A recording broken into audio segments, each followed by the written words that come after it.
Rehefa ny malala mpifaliana zao tsika miona toy zao indray meny tompo volana vaovao isika ary zava-dehibe zany manoloana ny fiainantsika ny tenin'Andriamanitra hiavoza antsika fanompoana ny tompo. Ianareo zay voantso an Jesosy Kristy malan'Andriamanitra sady voantso ny masina ho aminareo ny fahasoavana sy ny fiadanana avy amin'Andriamanitra raintsika sy Jesosy Kristy tompo. Amen. Alasinainy 2 septambra 2022 ibadinantsika aloha hevitra vaovao hoe velon'ny finoana ny mpino.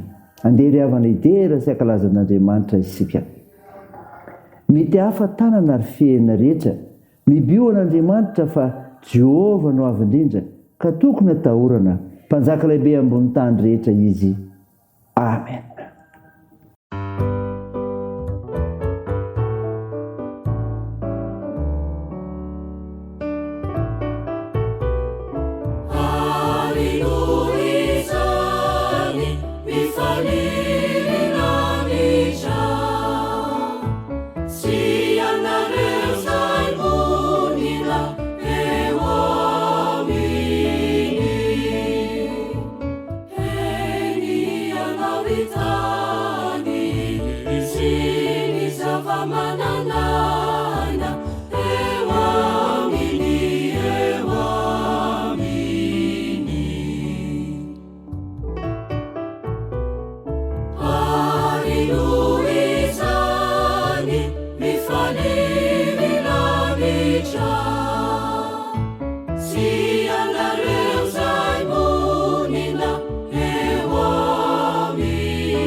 Andeha vavaka isika.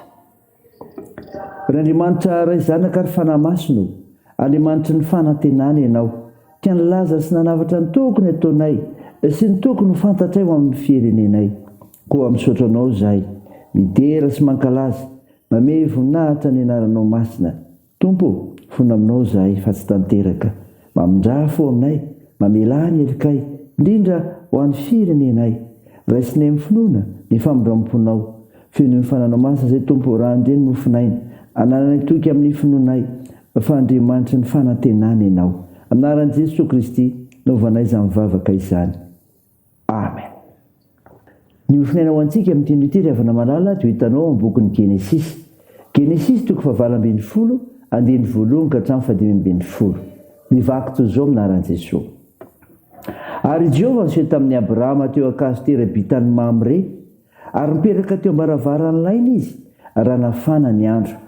Dia nanompo ny maso izy ka nijery, ary indreo nisy telo mijanona teo tandrifiny. Ka no nahita ireo izy dia niala teo ambaravarany laina ka niazakazaka hitsena azy. Dia nenkohaka tamin'ny tany ka nanao hoe, Tompo, raha mahita fity eto imasonao aho, masiny ianao, aza dia mandalo ny mpanomponao. Aoka angalana rano kely ianareo hanasana ny tongotrareo, ary aoka mba hiala sasatra kely eo am-potony hazo ianareo. Dia akamofo kely aho, ataonareo ody ambavafo, ary efa afaka izany dia andeha ihany ianareo. Fa tonga aty amin'ny mpanomponareo ianareo, ary hoy izy telo lahy, ataovy ihany araka izay nolazainao. Dia nandeha faingany Abrahama nakany an-dainy tany amin'ny Sara ka nanao hoe, faingany, makakoba tsara toto ny telo ny famarana, dia fetafetao ka ataovy mofo. Ary Abrahama kosa niazakazaka nakany amin'ny omby, dia naka zanak'omby tanora sady tsara ka nanolotra azy tamin'ny ankizilahy, dia lasa faingany izy amboatra azy. Ary Abrahama naka ronono mandry sy ronono ary ilay zanak'omby efa amboariny, dia narosony teo anoloan'izy telo lahy.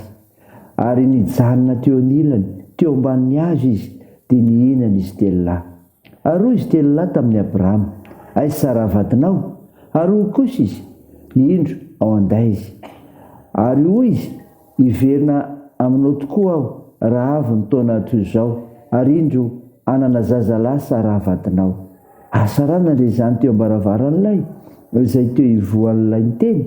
Ary Abrahama sy Sara dia samy efa zoikolona ka nandroso fanterana, ary efa nitsahatra amin'ny fomba-behivavy Sara. Ary Sara dia niome anakapoka nanao hoe, moa mbola hanana hafaliana ihany va aho rehefa tratratra toy izao, sady efa antitra koa tompoko lahy.